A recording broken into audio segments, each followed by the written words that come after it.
Hey guys, we are back with another interview problem, that is find the missing number from a sequence of consecutive numbers.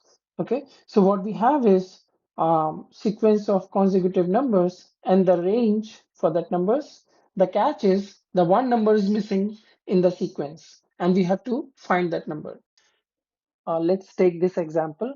So we have given the range n is equal to 6 and this is the array, right? So we have 1, 2, 3 is missing, 4, 5, and 6, right? So our output would be 3. So let's solve this problem. So we know the sum of first n natural numbers is n into n plus 1 by 2, right?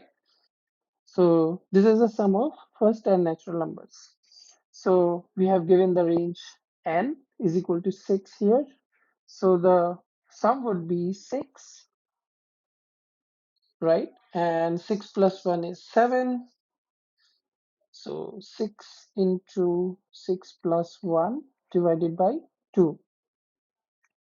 So this is 6 into 7, 42, 21. So we know the sum of first 6 numbers. Okay.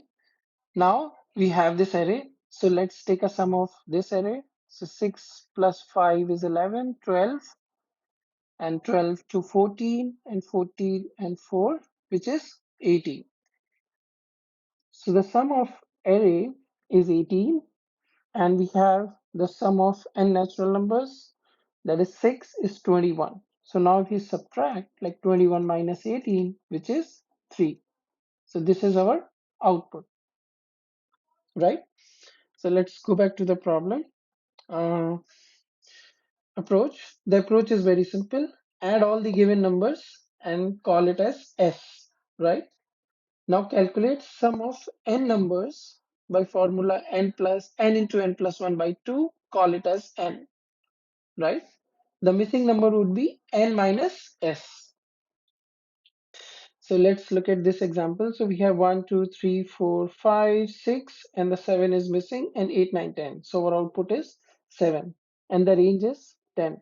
So here the array elements are in ascending order, but that's not necessary as we have seen here in this example. So yeah, first we'll find the sum of numbers from 1 to 10. So that is 10 into 11 by 2, which is 55. And then we'll take a sum of these numbers. So that is 48. And then the missing number would be 55 minus 47, which is 7, right? So let's take a look at the code. So this is our function which takes array as input, and the size is nothing but the range. Okay. And so first we'll calculate the total sum, right? 1 to n. So size into size plus 1 by 2. So that is total sum. And now we'll iterate the array and get the sum of array, right?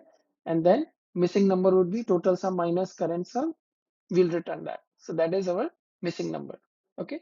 You can click here to run this code to understand it better if needed. Yeah, now we can mark this problem as completed. And please visit our website tutorialhorizon.com for more interview problems. We'll see you guys in the next video. Bye bye.